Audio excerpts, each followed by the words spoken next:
Okay, chapter 1. This is a Charlaine Harris. It's not the vampire series. What I'm going to do is I'm going to read a chapter and then tell you what happened in it and tell you nuances along the way. And then one chapter of the book I will read to you. Sort of entice you into maybe reading the book yourself. And I bought the book without a cover. I usually buy a cover. But sometimes there's a book I want and they don't have a cover for it. So I buy the book. It's always cheaper without the cover. And I sell it cheaper without the cover. It was on a New York best-selling list. A Fool and His Honey is the name of it. And a lot of things happened in the first chapter.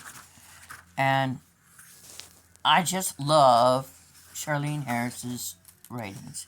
It's a mystery. It's a Aurora Teagarden mystery. We haven't gotten to the mystery yet. I adore this writer.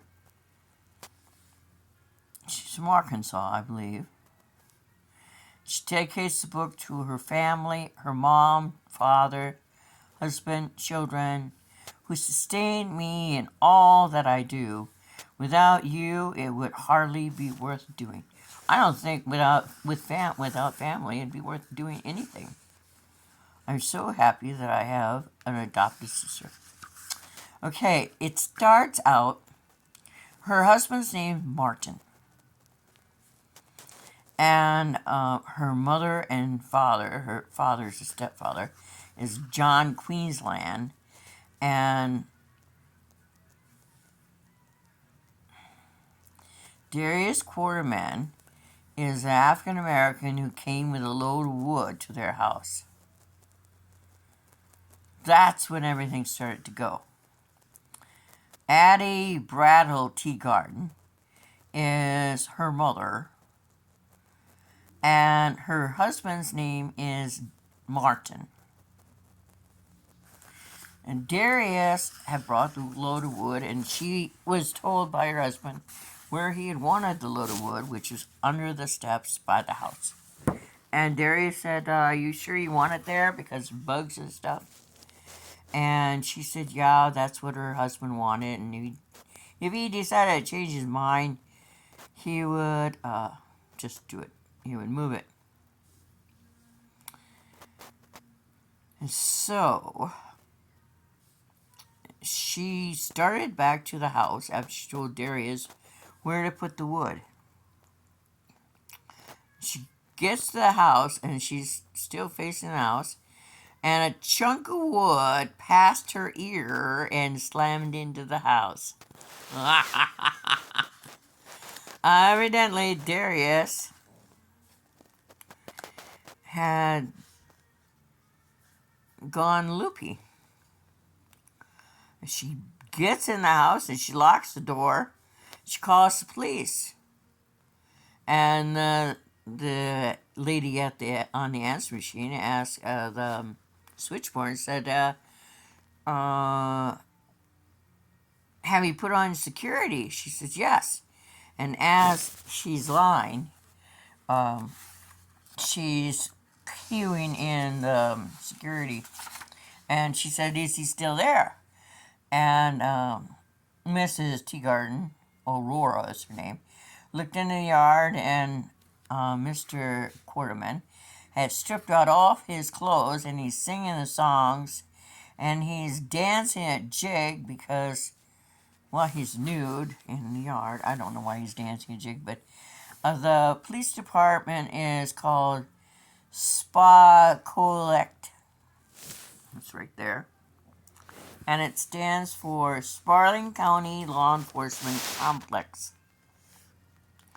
And Doris, the lady at the office of the cops, says they'll be right out. And Mrs. Teagarden is upset, and she's worried that they might hurt him.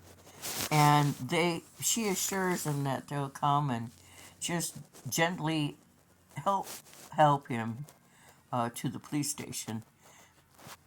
She don't want anything harmful to happen to him. He's, just maybe having a bad day. Jimmy Hensky, one of the cops who came to arrest him with Levon's suit, and she calls her husband, and he says, "Well, I'll come home because you can't trust that Jimmy Hensky. He's too young. He might do something wrong." So they come, and then while they're on their way, Darius has imagined he killed a deer. So he's dancing around in a jig and imitating having killed a deer. And so they come and they arrest him and gently guide him to the car and take him away. Martin comes home and can't believe that they had spent so much money to fix their yard, only to find that the guy who delivers wood had put divots in it when he was wheeling and chucking the wood all around the yard. And they found his truck, and it was parked behind her car. And Aurora is a librarian, and they didn't know what to do with his truck. And so they called the cops again because they had found that there was a bottle open in his front seat. It looked like an aspirin bottle. And the cops came back and found that the bottle had one little pill that wasn't aspirin in it. And he says, "Oh no." And she says, "What?" And he says, "Well, this has happened one other time last week. A lady nearly killed somebody in her car because one of her aspirins wasn't an aspirin, it was a drug." So, that's a mystery. And the cops just left. Martin left to go back to the office. And then somebody knocks on her door. And you think that nothing else is going to go wrong. And somebody knocks on your door. And she goes and answers the door.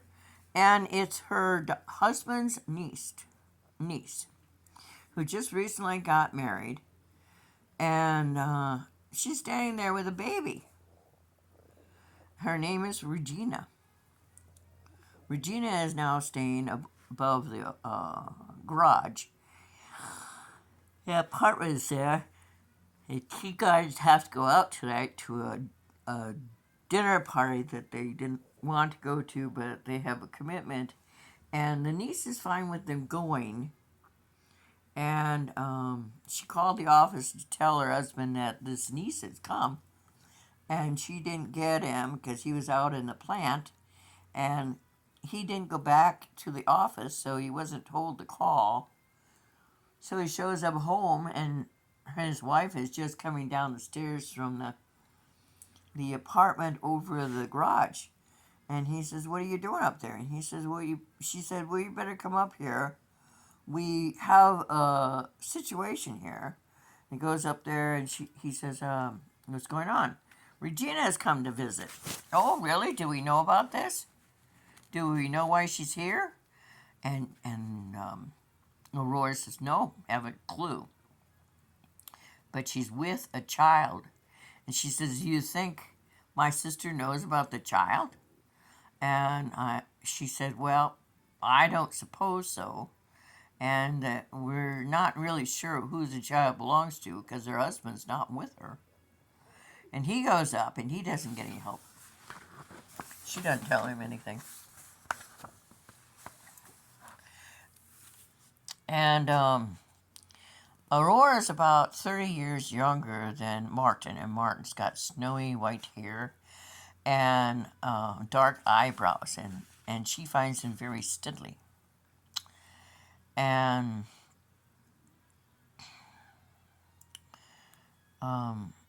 when they get upstairs, because he has to shower and change, and she asked him, "Do we have time to boink?"